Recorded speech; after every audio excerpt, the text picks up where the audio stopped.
Hello, my name is Edwin Rutsch, and I'm the director of the Empathy Center located here in beautiful Santa Barbara, California.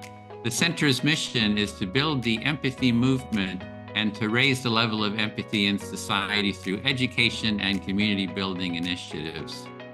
And my name is Anita Nowak. I teach at McGill University, and I'm the author of Purposeful Empathy, a book that invites readers to turn up the volume of empathy in their lives. And at the beginning of 2024, Anita and I co-hosted the Empathy Summit, brought to you by the Empathy Center, and more than 40 authors of books about empathy participated. They shared what their book was about, why they were motivated to write it, and what they hope readers will take away. Thank you so much for watching, and we hope you'll buy their book. It is now my pleasure to introduce Katharine Manning. She is the president of Blackbird, an organization that provides training and consultation on empathy at work. She's also an adjunct professor at the American University, where she teaches courses on victim rights and ending gender-based violence.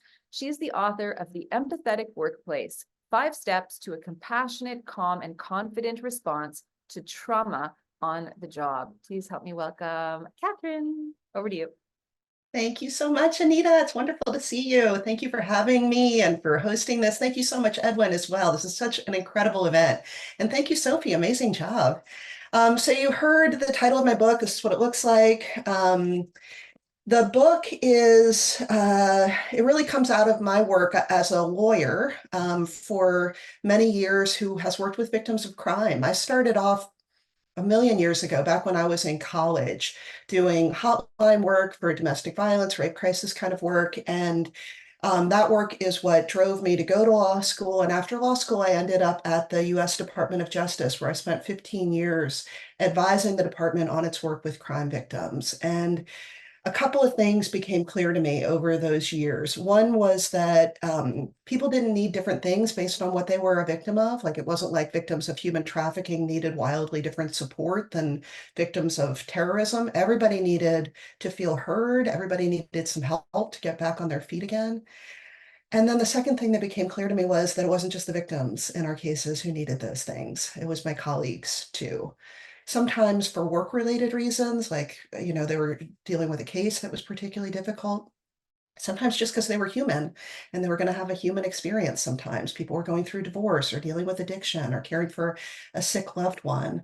And I realized that these skills in supporting each other through hard times were much broader in our organizations and our world than I had previously realized, and also had a bigger impact on individual healing and well-being, on relationships of trust between people, and ultimately on organizational success. So I started thinking about all of these issues, and then Me Too happened in 2018, and Me Too was fantastic for so many reasons, and I was thrilled about it because these were issues that I'd been thinking about for so many years. But also I found myself getting frustrated with Me Too because I felt like Me Too put too much on survivors. Share your story. Everybody needs to hear your story, but without an understanding that when somebody opens up to you about some of the hardest moments in their lives, it's important that we respond in a compassionate way, that we provide genuine support and care. And I saw again and again, people were not getting it right, and not getting it right, not because they didn't care, but because they didn't really know how to do it. And often when somebody says something really difficult, we get kind of an empathetic response. Empathy can be challenging sometimes, right? We can absorb the trauma and distress that people are experiencing, and that can make it hard for us to respond in the ways that we want to. So that's why I wrote my book. And my book is about how do you navigate that conversation in the workplace when somebody comes to you and says, hey, I need you to know that I'm going to need some time off because my wife is very, very ill, or I myself am experiencing thoughts of suicide. What are the things to do in that conversation to show up for them with genuine care and compassion and support while also protecting yourself from the effects of compassion fatigue? So I have a few minutes. I'll do this very quickly. I'm summarizing my entire book in like 60 seconds for you all. And actually, I see some great comments going in the chat. I would love if you all, as I'm talking, would you drop in the chat your self-care? Like, how do you take care of yourself? because I think it's so important that we model self-care. I like to use what I call noisy self-care. We have to talk more about how we're taking care of ourselves as we're taking care of others. Thank you, Roger. Love it.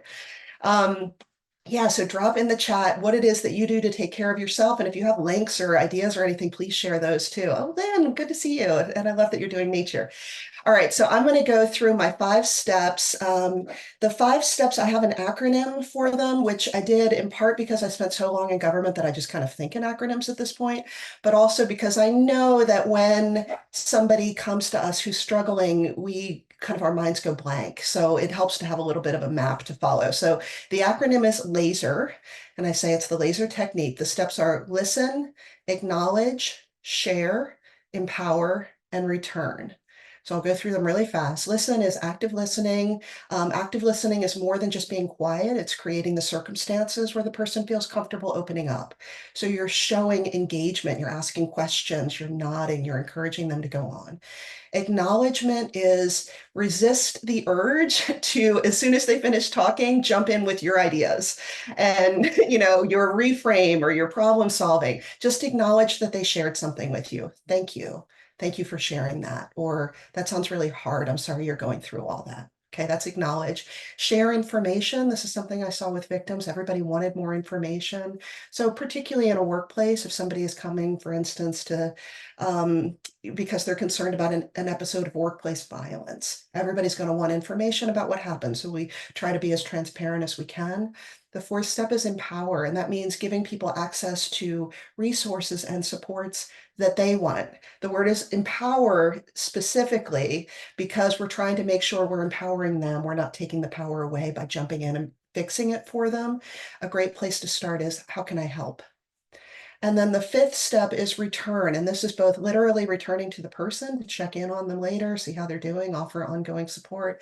And also, importantly, is a return to ourselves, recognizing that supporting others, particularly through hard times, can take a toll on us. And it's important that we are engaging in self-care, which is why I love seeing all these great these great points here in the chat, bubble baths and meditation. So I will share in the vein of noisy self-care, my own noisy self-care. Every morning I do a little bit of meditation. I use Insight Timer, one of those free apps. I just put in my headphones first thing and listen to some calming music. That's how I start the day. And then the next thing that's part of my morning routine is, as my tea is brewing, which is 4 minutes, so this is a fast thing, I write down what I'm grateful for that day. And I will tell you, it is such a rewarding way to start the day. I don't know how many of you already have a gratitude practice, but so often we can wake up with like, oh, I can't believe how much I have to do today, or my back hurts, or whatever you can think of, right? Starting with gratitude really shifts your focus away from the complaining and all the have-tos to shifting your focus more to, here's what is so great. Here's all the blessings that I have in my life. And for me, that's really, really helpful. So I love seeing all of these phenomenal ones here in the chat. Please, if you have questions, I would love to address them. But let me just tell you a little bit more about the book. So it's available everywhere you buy books. I will be also sending out a couple of free copies to people who have registered for this event. So if you're interested in that, definitely chime in on that. But I also wanted to share exciting news. I'm now working on a second book. Yay.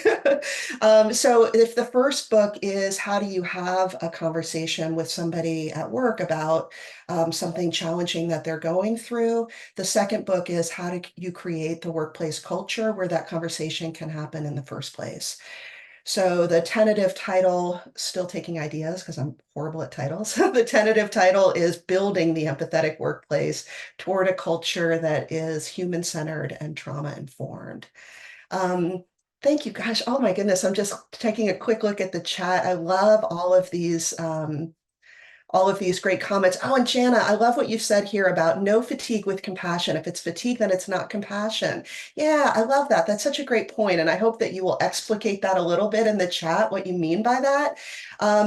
It is something that I have found in my personal life. If I am experiencing compassion fatigue, it's usually because I'm not doing enough to set healthy boundaries and take care of myself. So I think this is a really, really important point and a great conversation to continue. I know that we are just about out of time, but I want to thank you all so much for participating with me, sharing all of your phenomenal self-care routines, and for everything that you are doing to help build a more empathetic world. I'm very, very grateful for you. Oh, thank you so much, Katharine. And I've had the pleasure of meeting her in her home city last year while on a book tour. So it's lovely to see you, and you really do walk the talk. So thank you so, so much. And you've charged the chat boxes on fire now, and let's keep that rolling.